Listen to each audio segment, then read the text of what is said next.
So one of the things I've been doing as I've been organizing my collection, and when I'm talking about organizing, I'm going through each one of my boxes. I'm purging the comics that have no meaning to me, that along my journey of being a collector and a reader, I picked up, but looking at long term, I don't see the value. It doesn't bring me any joy to keep it in my collection. I've been also then consolidating and curating books. Originally, and you can see right here, this is my Superman box.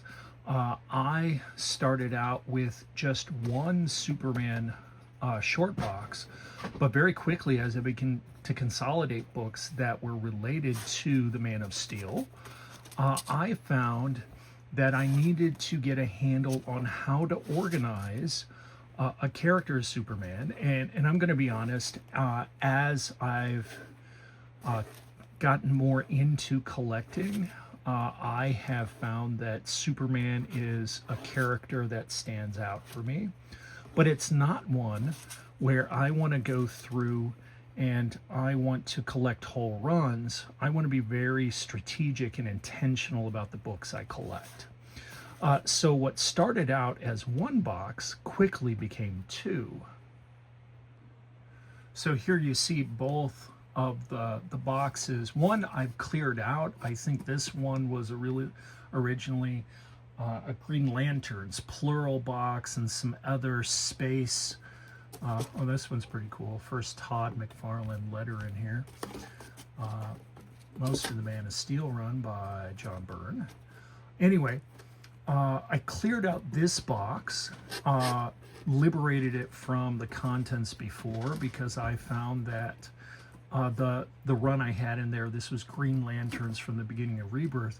While I enjoyed it when it originally came out, and oh, there's a key, I began looking at trying to complete the run. Upon reflection, it didn't have any meaning for me. The Green Lanterns aren't a character that I'm really sold on, I'm really engaged with. So I now, after consolidation, have two not complete short boxes. I say this one's probably 80% full. This one's a little bit more than that, maybe 9% full. And what I would do normally won't really work. Typically, what I would do is I would alphabetize series and then go from one box to the other, and probably this box here would only be partially full, and there would be space to continue with particular runs or series or things like that.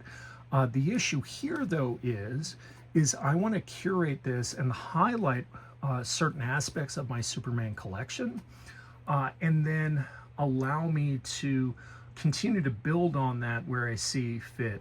I'm not looking at necessarily picking up like the New 52 Action or starting with Action Comics issue 400 and go all the way to, the current issue.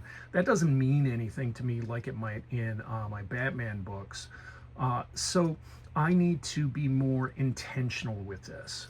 And this is what I ended up doing. So I went to ChatGPT. I have everything here on a spreadsheet. I copied and pasted this, and I had a conversation with AI, and I said, hey, what highlights when we're looking at events can be the keystone to my collection? It gave me some ideas, and this is where I'm going to go next. So I'm going to pause this. I'm going to show you what I'm doing with reorganizing, and then come back with that.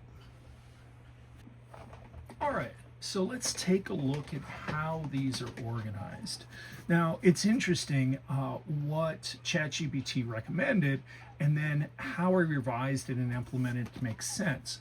This box right here is focusing primarily on Superman, and the keystone to this is the death of Superman. I last year was able to finally pick up the final books.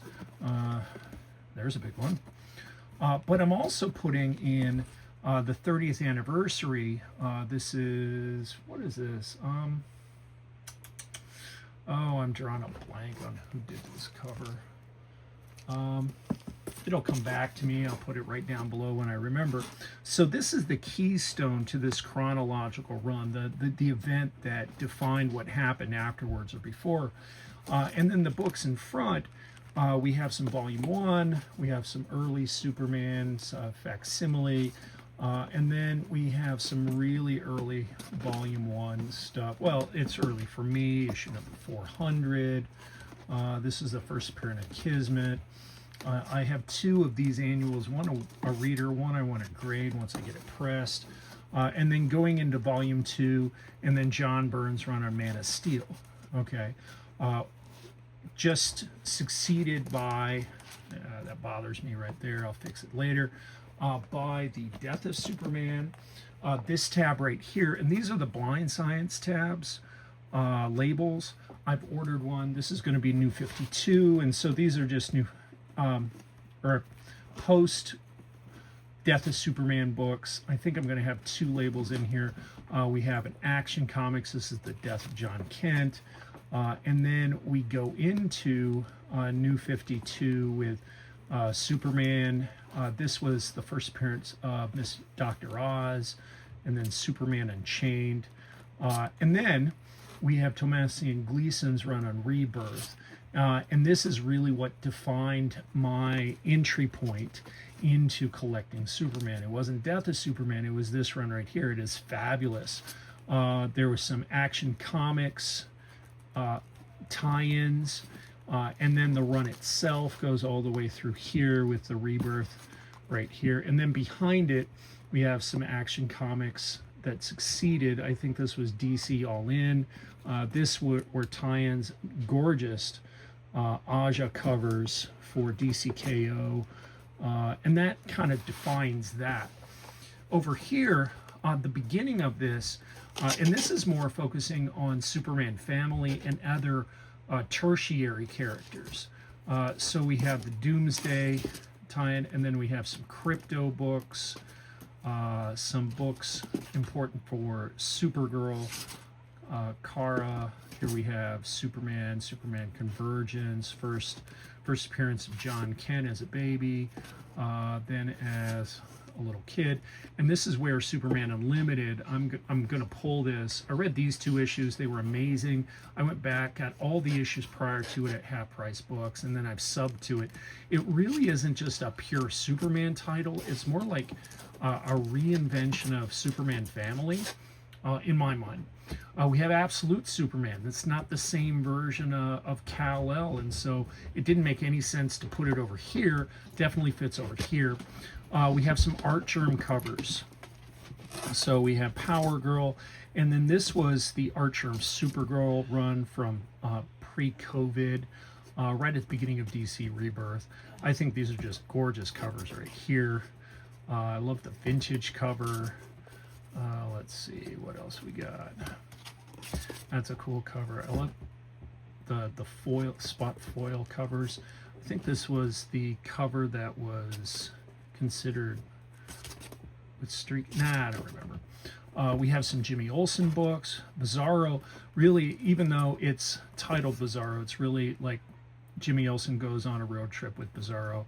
We have the original Jimmy Olsen run, Superman's Pal. Still working on that. I'm just looking at the Jack Kirby books. And then Matt Fraction's, this was Fraction, right? Yeah, Matt Fraction's run on Jimmy Olsen, and I'm working on collecting that. And then back here, and I think this is a really solid book. If you haven't read it, this is Trinity, Batman, Superman, Wonder Woman. It is not a very long run, but it was really good. Came out right at the beginning of Rebirth. So there you have it. This is how I use ChatGPT to help me identify some focal points for curating my Superman books. Definitely not something I would do for most titles, but I didn't have any anchor because of my lack of knowledge on Superman itself. I helped me identify a couple anchor points and also some collecting points moving forward. If you liked Listen to Me Ramble On, please like, share, subscribe. Leave me a comment down below. How do you curate your collection? If you do it all, let me know what you think about this. Thanks for watching. Don't forget, life is so much better when we read more comics.